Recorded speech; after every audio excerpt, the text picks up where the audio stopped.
My name is Taylor Henderson, and for my video presentation, I am doing the Genetic Information Non-Discrimination Act. So what is the Genetic Information Non-Discrimination Act? This act took 13 years to pass. It is an act of Congress of the United States, finally decided upon in 2008, and it is designed to prohibit some types of genetic discrimination. So what does this act protect? This act protects family health history, the results of genetic tests, the use of genetic counseling and other genetic services, and participation in genetic research.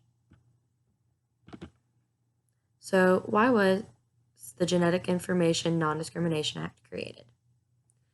This act was created to prohibit discrimination based on genetic information with respect to health insurance and employment. Some examples of what this act helps against are 1, someone not getting hired because of possible chance of getting cancer in the future. 2, someone getting treated differently in the workplace due to them having a chance of a future health issue. And 3, health insurers requesting, requiring, or using genetic information to make decisions about eligibility for health insurance or health insurance premium, contribution amounts, or coverage terms. So why is this act important? This act is important because it is what allows employees to feel comfortable in the workplace. It allows them to know that their possible health issues do not define how they are treated there.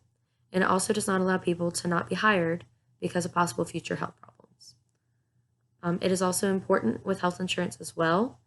This act is what stops health insurers from using genetic information on deciding health policies and eligibility. An example of how the Genetic Information Non-Discrimination Act helps is a case study from the Jackson Laboratory, which mentions a family who, without the Genetic Information Non-Discrimination Act, could have suffered. The mother takes her son to a family practitioner for routine care. The son has neurofibromatosis, other known as NF, which is an autosomal dominant disorder. The physician takes the 3-generation family history to see if any family also has NF. The family did not have any signs of NF, but the family history reveals that the son's mother, maternal grandmother, and maternal great aunt have adult onset type 2 diabetes. The family members involved in the family history test and the son's genetic information are both protected under the Genetic Information Non-Discrimination Act. This way, insurers may review medical and family history to determine eligibility for further medical surveillance, testing, or preventative care or treatment, but may not use those histories to make decisions about underwriting. So, how does this act impact the hospitality industry specifically? In the hospitality industry, the main goal is to make and keep all guests happy and comfortable. In order to do this, employees need to know their personal information is kept confidential. The Genetic Information Non-Discrimination Act is a part of how employees can do that.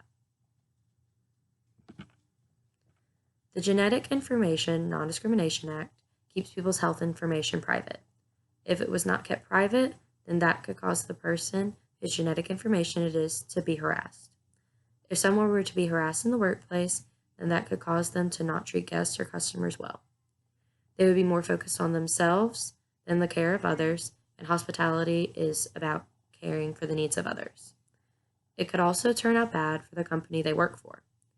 If an employee got harassed due to their genetic information being exposed, who's to say that other employees wouldn't as well? That could cause more people to want to quit their jobs as well. So how could this policy be changed for the better? I don't believe there's a better way this policy to change. This policy already does a lot to make sure people can keep their genetic information private. This act helps with health insurance and with employment. Without this act in place, people could be denied jobs, and health insurers could deny them certain coverage because of a possible future health issue.